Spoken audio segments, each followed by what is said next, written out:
Welcome back our YouTube channel global science IQ। तो सबसे पहले हमारे सभी प्यारे प्यारे स्टूडेंट को हमारा प्यार भरा नमस्कार। जैसा कि सभी विद्यार्थी जानते हैं कि UPUMS CP नेट के द्वारा फर्स्ट राउंड काउंसलिंग की प्रोसेस कंप्लीट हो चुकी है। बारी है सेकेंड राउंड काउंसलिंग की, लेकिन CP नेट के द्वारा सेकेंड राउंड काउंसलिंग नहीं कराई जाएगी। डायरेक्ट इन्होंने मॉपअप राउंड काउंसलिंग के लिए डेट जारी कर दी। ये मॉपअप राउंड काउंसलिंग कब कराएंगे, जिसे ऑफलाइन काउंसलिंग भी कहा जाता है, यानी कि इसमें कोई ऑनलाइन आपको नहीं करना पड़ेगा। जो कुछ भी होगा वो ऑफलाइन होगा। आपको किस जगह पर पहुंचना है वो हम आपको अभी वीडियो में बताएंगे। अच्छा, ऐसा इन्होंने क्यों किया, सेकेंड राउंड काउंसलिंग क्यों नहीं कराई? आपको पता है कि CP नेट में ओनली ऑन 170 सीटें हैं। 170 सीटों में लगभग 100 के ऑलमोस्ट तो आपकी फर्स्ट राउंड काउंसलिंग में फिल हो गई होंगी। बची हुई ये मॉपअप राउंड में करा देंगे, इसलिए इन्होंने सेकेंड राउंड काउंसलिंग नहीं कराई। जब सीटों की संख्या ज़्यादा होती है तो फिर ये फर्स्ट सेकेंड थर्ड राउंड कराए जाते हैं। बात करेंगे कि इस मॉपअप राउंड में कौन भाग ले सकता है। काफ़ी यानी कि यहाँ पर काफ़ी बड़ा सवाल है। काफ़ी स्टूडेंट्स के लिए बेकार सूचना भी हो सकती है और काफ़ी स्टूडेंट्स के लिए अच्छी सूचना भी हो सकती है। मेन चीज़ है कि यहाँ पर कौन भाग ले सकता है। अब अपग्रेड वालों का क्या होगा, क्योंकि अगर सेकेंड राउंड काउंसलिंग कराई जाती तो वहाँ पर इनको भी मौका दिया जाता है। ये डायरेक्ट ऑफलाइन काउंसलिंग करा रहे हैं, तो अपग्रेड वाले विद्यार्थियों को कब चांस मिलेगा? जिन्होंने अपग्रेड किया था सीट चेंज करने के लिए, उनको कब बुलाया गया है, आगे आपका अब क्या होगा, सारी चीज़ें इस वीडियो में बताई जाएंगी। एक बार इस वीडियो को अपने दोस्तों के साथ शेयर कर दें। चैनल पे न्यू है तो चैनल को भी सब्सक्राइब कर लीजिएगा। चलिए CP नेट की वेबसाइट पर चलेंगे और वहाँ जो नया नोटिस जारी हुआ है उसको देखेंगे। तो हम वेबसाइट पे पहुंच गए हैं। लिखा हुआ है CP नेट 2024 के मॉपअप राउंड हेतु निर्देश। यहाँ पर मॉपअप राउंड काउंसलिंग की प्रोसेस जो है वो आपकी 24 तारीख को होगी, यानी कि आपको ओनली एक दिन का समय दिया जाएगा। इस बात का भी ध्यान रखिएगा।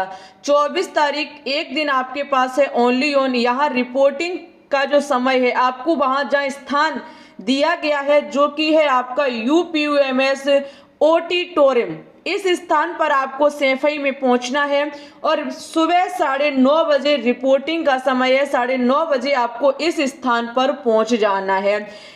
बात है कि कौन इसमें भाग ले सकता है। देखिए, मॉपअप राउंड में केवल वही विद्यार्थी भाग ले सकते हैं जिन्होंने काउंसलिंग हेतु रजिस्ट्रेशन करवाया हो।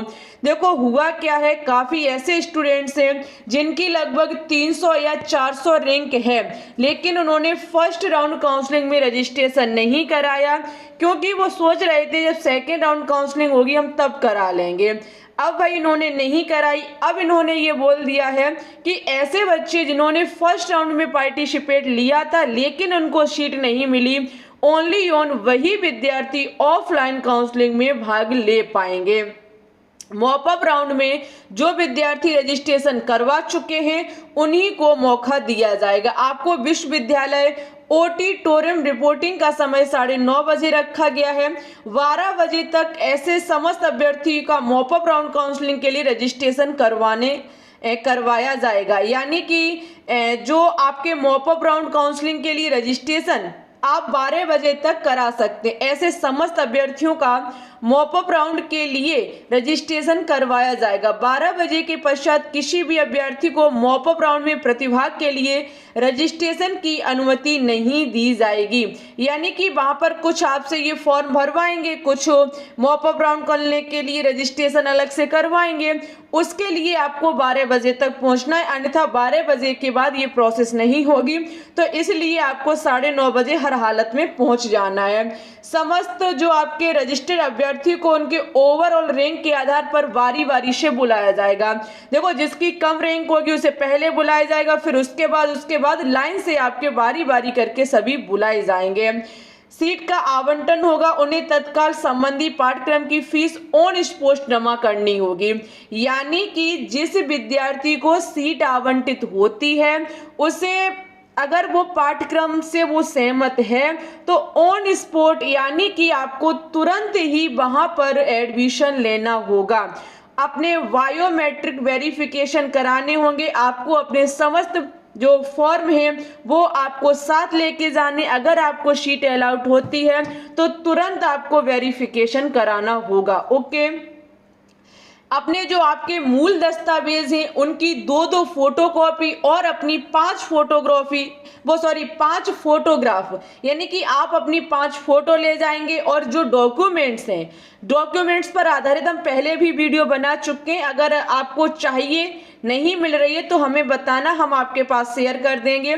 तो आपको डॉक्यूमेंट सभी लेके जाने, क्योंकि तुरंत का तुरंत आपको वहां काम कराना होगा। साथ ही में आपको 25,000 रुपए, जिसमें आपकी जो हॉस्टल फीस है वो नहीं है, उसका डीडी बनवाना पड़ेगा। साथ ही में यहाँ पर अगर आपको वी फार्मा कोर्स मिलता है तो 21,400 रुपए आपको और जमा करने पड़ेंगे। ठीक है, वैसे तो आपको 25,000 का डीडी बनवाना पड़ेगा, जो पैरामेडिकल यूपीयूएमएस सैफई के नाम से, ओके, जो कि आपका बनवाया जाएगा। ऐसे में इन्होंने कहा है कि आपको डीडी बनवा कर ले जाना पड़ेगा 25,000 रुपए का। जो ये फीस लेंगे वो देखो आपको ऑनलाइन या ऑफलाइन जमा कराई जा सकती है, ऑनलाइन भी ले सकते हैं, ऑफलाइन भी ले सकते हैं। और इन्होंने कहा है कि जो 25,000 रुपए का आपको डीडी डिमांड ड्राफ्ट भी लेके जाना है पैरामेडिकल यूपीएमएस सैफई के नाम से। और अगर जिन विद्यार्थियों को वी फार्मा कोर्स मिलता है उन पर 11,400 रुपए और लिए जाएंगे। ओके, जो आपके ऑनलाइन अथवा बैंक के माध्यम से जमा करानी होगी। यहाँ पर देखिए मॉपअप राउंड में सीटों की उपलब्धता के लिमिटेड है। यहाँ पर सीटें ज़्यादा नहीं बची हुई हैं। पंजीकरण होने का तात्पर्य यह नहीं है कि उसका प्रवेश दिया जा रहा है। अभ्यर्थी को मेरिट रैंक पर उसकी अर्हतानुसार सीट उपलब्ध न होने की दशा में उसे प्रवेश नहीं दिया जाएगा। यहाँ सीट लिमिटेड है, ऐसा नहीं है कि आपने रजिस्ट्रेशन करा लिया है तो आपको सीट मिल जाएगी। नहीं, अगर आपकी रैंक कम हुई, रैंक के हिसाब से काम होगा, जितनी सीटें बची होंगी उतना ही तो वहां पर आपकी सीटें फिल की जाएंगी। अभ्यर्थी को काउंसलिंग है तो अपने समस्त प्रमाण पत्रों को मूल रूप से लाना अनिवार्य है, अन्यथा की दशा में अभ्यर्थी को काउंसलिंग में प्रतिभाग नहीं करने दिया जाएगा। अगर आपको सीट मिल गई, आपके पास प्रमाण पत्र नहीं है, सारे डॉक्यूमेंट्स नहीं है, तो भाई वहां से आपको निकाल दिया जाएगा, प्रतिभाग नहीं लेने दिया जाएगा। विभिन्न कैटेगरी में रिक्त सीटों की संख्या काफी कम है। देखो इन्होंने सीटें तो नहीं बताई हैं कि कितनी बची है, लेकिन इतना संकेत किया है कि सीटें कम हैं। कैटेगरी की सीटें समाप्त होने पर उस कैटेगरी में आगे की काउंसलिंग स्वतः ही समाप्त हो जाएगी। अगर किसी कैटेगरी में जैसे कि अभी सपोज दैट 10 सीटें बची हैं, तो 10 सीटें अगर फिल हो गई तो उस कैटेगरी की जो काउंसलिंग है वहीं पर समाप्त कर दी जाएगी। अर्थात अभ्यर्थियों को सलाह दी जाती है कि वह अपनी अर्हतानुसार एवं कैटेगरी के अनुसार रिक्त सीटों को देकर ही काउंसलिंग में भाग लेने हेतु आए और उसी के अनुसार अपना पंजीकरण करवाए। देखो भाई सीटों, अब मेन चीज है, इन्होंने बताया तो है नहीं, तो हमारे हिसाब से लगभग 5, 6, 700 तक रैंक वाले विद्यार्थी जाएं, इससे ज्यादा विद्यार्थी ना जाएं, क्योंकि 170 सीटें लगभग 100 के ऑलमोस्ट तो फिल हो चुकी होंगी, वही 70-75 सीटें बची होंगी।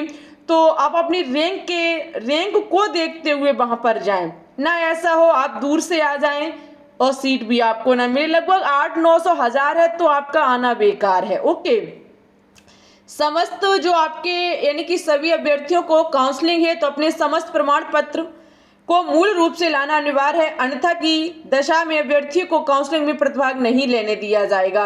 यदि कोई अभ्यर्थी ऑन स्पॉट प्रवेश प्रक्रिया पूर्ण नहीं करता है, उस स्थिति में उनकी सीट का आवंटन रद्द कर दिया जाएगा। अगर आपको सीट अलाउड होती है और आप प्रवेश नहीं ले रहे हैं तो भाई आपको वहां पर निकाल दिया जाएगा, वो सीट फिर आपकी नहीं रहेगी। आप ये मत सोचना कि सीट मिल गई है एडमिशन हम फिर करा लेंगे, नहीं, ऑन स्पॉट प्रवेश प्रक्रिया आपको करानी पड़ेगी, तत्काल उस समय ही आपको सब कुछ करना पड़ेगा।